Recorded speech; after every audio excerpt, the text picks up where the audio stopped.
Hey everyone! Remember when I said I was going to make this a video after posting on DeviantArt, but discarded the idea because I thought it would be hilariously long for a show that's ran for almost 57 seasons, and Sesame Workshop will likely yank it? Well, after I left DeviantArt because they keep having shit posts, which are posted to me sometimes, and I never liked shit posts to begin with, I decided to post it on Facebook and Medium, and I brought back the idea of posting it to YouTube, but I blurred the footage that Sesame Workshop was already released. With all that said, enjoy. Welcome to the Maddie Fet's Feeder, where you can learn about pop culture history. Enjoy the show. Sesame Street isn't supposed to have lore. Most people think it's just a simple kid show cut into short segments with no lore, stakes, or continuity, but they're wrong. What if I told you that tucked away behind these tapes was a sequence of events that no one was ever meant to solve? So I did the impossible, mapping out Sesame Street's entire timeline, sync episode happenings, stand costume designs, dialogue, and surprising details, with help from the letter T and the number 56. Now can you tell me how to get to Sesame Street? This is the Sesame Street Timeline Theory. Grab a cookie or two, and enjoy.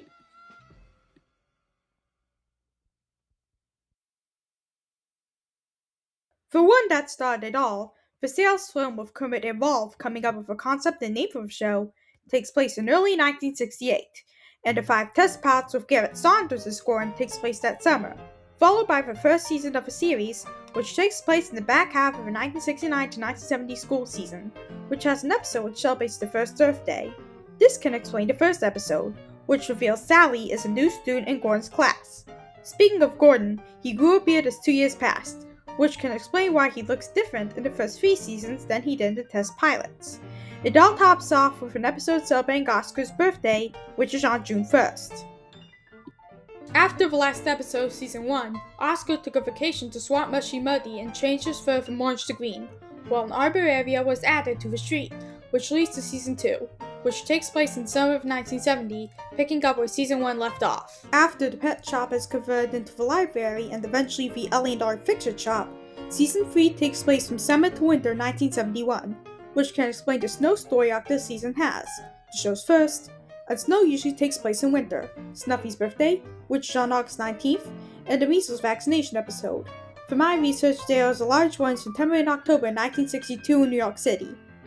Season 4 takes place from fall to winter 1972. Why? Because there's an episode that celebrates Cookie Monster's birthday, which according to lore is on November 2nd, and there's another snow arc, which aired before that episode but takes place afterwards. The change in Gordon's comes about when Gordon decided to shave, while it's unknown how Snuffy got white eyes after his were yellow the previous season, but it's still imaginary for now. Season 5 takes place in winter 1973, since it once again has a snow arc, but one that spans 13 episodes. Season 6 takes place in spring 1974, since it has an episode about Sand Machine's Wiring Day, which is on May 24th. Gordon looks different again this season, and that's because he grew a beard again during the short gap between seasons and decided to shave his hair for an unknown reason, and it's been that way ever since. Season 7 takes place in fall 1974, since it has episodes where Big Bird and Cookie Monster run for president, and for my research, presidential elections normally take place in November. Season 8 takes place in the back half of the 1975 to 1976 school season, since there's another episode celebrating Oscar's birthday. Then comes Season 9. My guess is it takes place in the summer of 1977, since it's the season where the gang goes on vacation to Hawaii to celebrate the birthday of Buffy's son Cody. Season 10 takes place in spring 1978, since it has an episode where Mr. Hooper celebrates his birthday, which was on April 25th. Of course, this is the season that brought the classic Christmas Eve on Sesame Street, which takes place on December 24th, 1978. It also brought the lesser known as Special Sesame Street Christmas, which takes place earlier that month. Season 11 takes place in summer 1979. For in the first episode, Maria takes a vacation to Puerto Rico to celebrate her birthday, which is on June 26.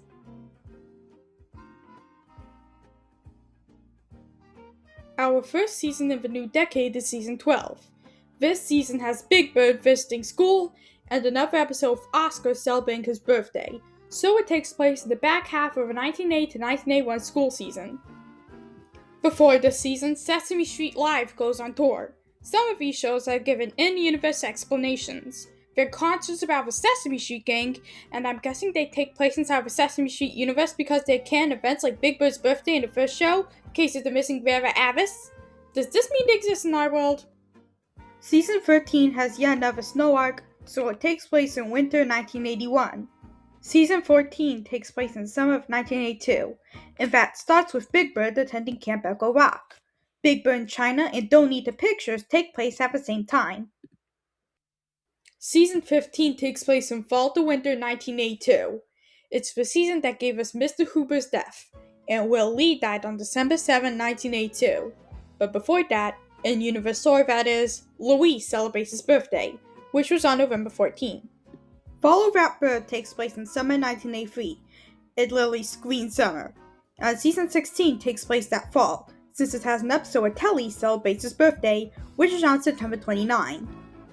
Unlike other seasons, season 17, the season where Snuffy is revealed and Gordon and Susan adopt Miles, has no birthday episodes, not counting the repeat of Louise's birthday episode, so my guess is it takes place in fall 1985.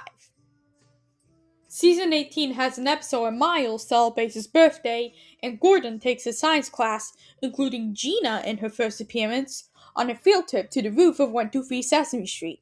So it's clear this season takes place over 1986 and 1987 school year, starting that December. Along with the accompanying My Sesame Street home video titles, learning about letters and numbers, bedtime stories and songs, play along games and songs, I'm Glad I'm Me, and Getting Ready to Read.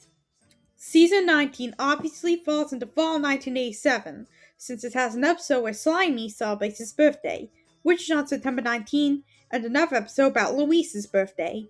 Not to mention it gave us 4 more home videos, 2 of which are perfect for the school season, Getting Ready for School and Learning to Add and Subtract.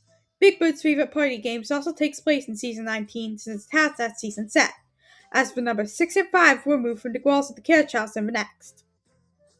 After Big Bird in Japan, which takes place in summer 1988, we move on to season 20, which ran 3 home videos, counted higher great music videos with Sesame Street, The Alphabet Game, and The Best of Ernie and Bert, takes place in the back half of the 1988 to 1989 school year, since it has an episode where Gordon celebrates his birthday, which is on February 24. 20 and Still Counting takes place that November, even though Sesame Street turned 19 then in real life. With Gabriella welcomed into the world at the end of last season, Season 21 spans the entire 1989 to 1990 school year, since it starts with Miles, Caroline, and Travis entering kindergarten and ends with Gina graduating high school. You can tell because in the finale there's a banner reading Class of 1990. That summer we have a Sesame Songs home video titles, Monster Hits, Sing Yourself Silly, Rock and Roll, and Dance Along. For Sesame Street home video visits twins, Hospital and Firehouse take place that summer.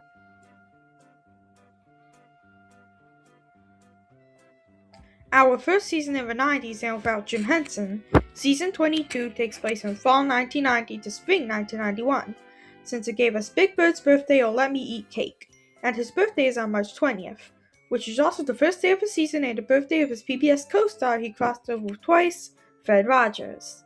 It also has the street experiencing a hurricane, which is normally in the fall. For home videos, in this case, Sing, Hoot, and Howl with the Sesame Street animals and Almost Sing Along Guessing Game also take place then. Season 23 takes place in summer 1991, since it has an episode about Prairie Dawn's birthday, which is on August 3rd. It's also the season where Big Bird, the Count, Maria, Louise, and Gabby take a vacation to Montana. Season 24 is another season with no birthdays, so I'll place it in summer 1992. Our next 2 home videos, Sing Along Songs and We All Sing Together, also take place then. Now we go around the corner for season 25. After Sesame Street stays up late, Sesame Street Celebrates Around the World on home video, takes place on December 31, 1993 and January 1, 1994. The new season takes place in spring 1994 since the second episode takes place on Susan's birthday, which is on Star Wars Day itself, May 4. Our first new My Sesame Street home video tales in 6 years and the final ones, A New Baby in My House takes place in season 25 out of spring and The Best of Elmo in the following summer. Stars and Street Forever falls into spring and a musical celebration in summer. Season 26 picks up where Season 25 left off, taking place in fall 1994 since it has another episode where Slimy celebrates his birthday. Cookie Monster's Best Bites takes place then, Well, our first new Sesame Songs home video in 2 years and the final one, Big Bird Sings, takes place that spring. Do the Alphabet, Elmo's Eyes, Imagine That, and Get Up and Dance also take place then. Season 27 takes place in summer 1995, since it has another episode about Snuffy's birthday. It's also the season where Gabby gets sick on her birthday, and there's a reveal she's turning 8 years old, when she was born in 1989, so unlike the rest of the season, we'll save that for 1997. Season 28 takes place in spring and summer 1996, since it has an episode where Baby Bear celebrates his birthday, which is on May 12th, and another where Big Bird and Angel want to go to the beach, but the humans are too busy taking care of babies, so it obviously takes place in the summer.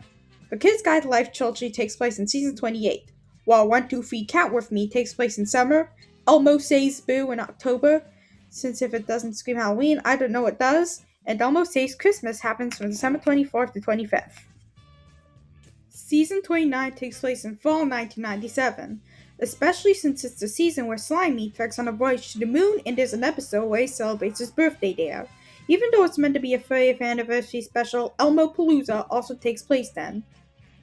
Fiesta, the Alphabet Jungle Game, the Great Numbers Game, and Kids' Favorite Songs take place in spring 1998, and The Adventures of Elmo and Grouchland takes place that summer.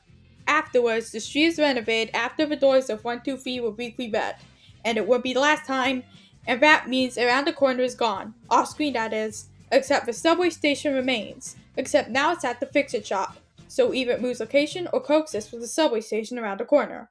Alan becomes the new runner of Hooper Store and Office too, and he's still there. Season 30 picks up where Elmo and Grouchland left off, taking place from summer to fall in 1998, ending in universe with the episode where it's hibernation day for Baby Bear. You may be wondering where Cinderella fits, and my headcanon is that's the Muppets imagining themselves in the story Cinderella. Let's Eat Funny Food Songs and Elmo's Magic Cookbook both take place in 1999. The Best of Kermit on Sesame Street lands in February of that year.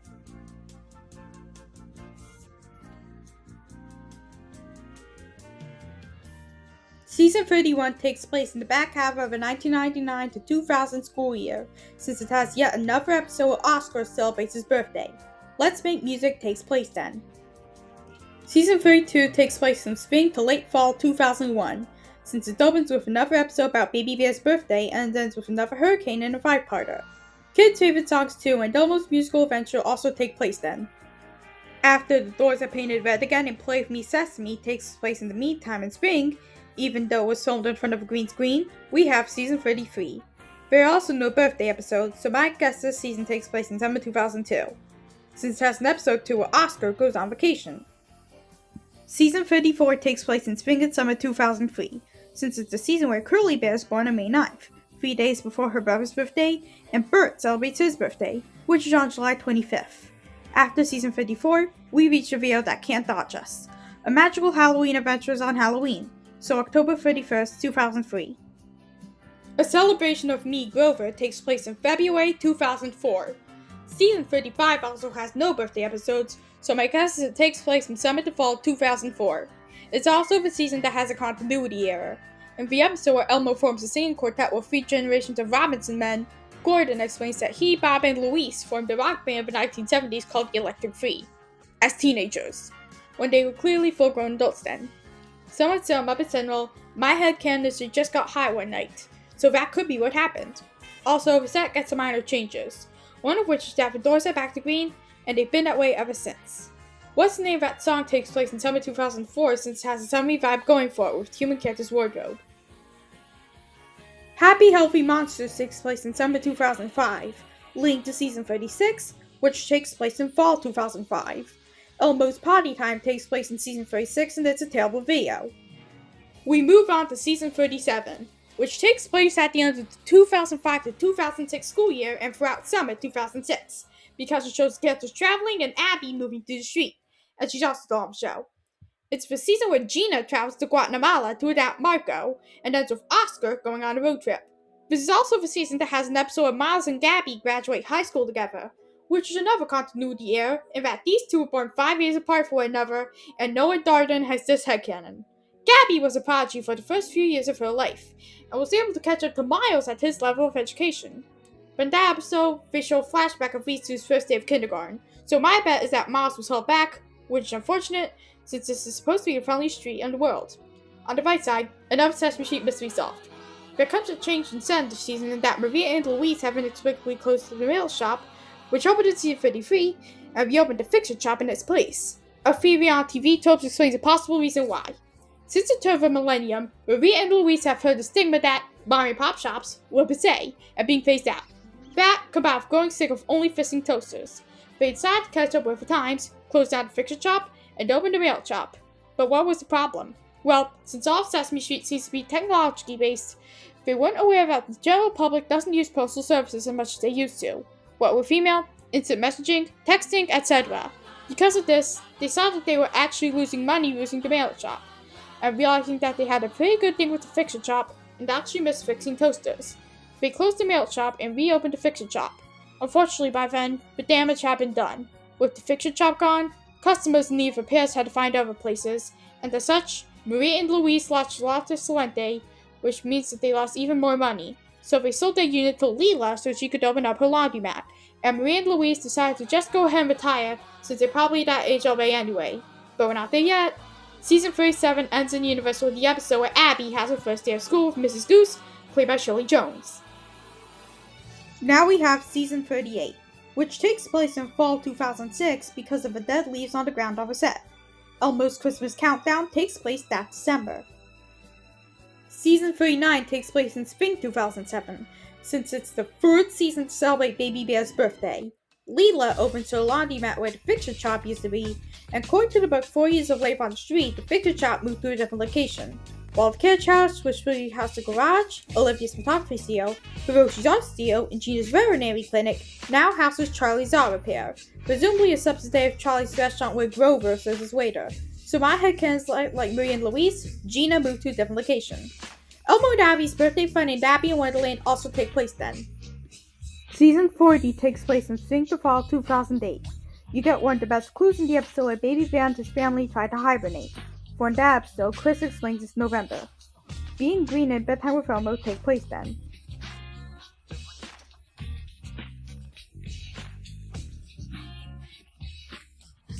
Our first season of the 2010s, Season 41 takes place in spring to summer 2009.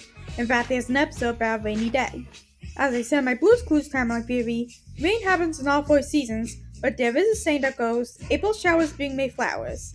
There's also an episode where Leela celebrates Rocky, which is in August. The Best of Elmo 2 takes place in fall 2009. Season 42 is back to having no birthdays or holidays, so my guess is it takes place in summer 2010, along with Elmo's travel songs and games, while Season 43 and Elmo's Alphabet Challenge take place in fall 2011. Season 44 takes place in spring 2012, and Season 45 and the 55th in fall 2013. The last season before the HBO deal, Season 45 is notable for being Sesame Street at its peak, having Numeric Con and Bert and Ernie making a viral video, but it's also the season where Maria and Louise opened the bike shop where the Flash shop used to be. My headcanon is they closed down the fiction shop and opened the bike shop, while either someone else takes over the fiction shop or the Flash shop moves there. Season 46 being like the biggest changes to the set. The carriage house now houses a community center, Abby now has the backyard garden to herself, Hoop is renovated again, Big Bird loses his doors, turning them to birdhouses, his nest now in a tree for the first time in 45 years, so Oscar, who previously lived in front of his opposite, moves to a new spot. And Elmo now lives where the Robinsons used to, Abby where the Rodriguezes used to, and Cookie where Bob used to. My headcanon is they move nearby, which could explain their return to certain special, and Goran still showing up sometimes. A new human character named Nina now works at the bike shop and laundromat. And my headcanon is Maria, Louise, and Leela retire while still living on the street and hand their shops over to her. Anyways, my best at this season takes place in summer 2015, after they have no off-screen adventures. In New York, that is. The third Chester Hotel takes place in the meantime, while Once Upon a Sesame Street Christmas takes place on December 24th. After the Magical Wand Chase takes place in summer 2016, Season 47 takes place that fall because the episode Before Sneezins opens in autumn. Season 48 in summer 2017 because there's a whole episode about the beach. My guess is Season 49 takes place in spring 2018 and When You Wish Upon a Pickle that summer. Season 50 happens in summer 2019, especially since it has Big Bird going on vacation. Sesame Street's 50th anniversary celebration taking place on November 10, 2019. That's 50 years after the Street's first time on TV, and Season 51 in winter 2019. One of the biggest clues we get is that there's a Christmas-themed episode called Holiday at Two Birds. From here on out, the timeline actually becomes pretty straightforward. We even get some fun legacy moments, like the Treasure Hunt episode in Season 50, which explains the whereabouts of the Fix-It Shop, the Carriage House, and Big Bird's doors, and Sesame Street's 50th anniversary celebration, which has appearances from older cast members and retired characters. From this point forward, the show basically locks into a clean, real-world rhythm, one season per year, except 2022 that is. Season 52 lines up with 2020, Season 53 with 2021, Season 54 with 2023, Season 55 with 2024, and Season 56 with 2025. And that's a wrap. Do you agree with this timeline? Disagree? This question is especially for Sesame Workshop. Even if you'll never watch this, can you confirm or deny if this timeline is canonically correct? I'm ready for my grade. It will be like Big Bird Goes to School all over again. Anyways, this video has been brought to you by Larry T and the number 56, and is a production of the Mad Fats YouTube channel. Thanks for watching, and I'll see you guys next time! Toodaloo!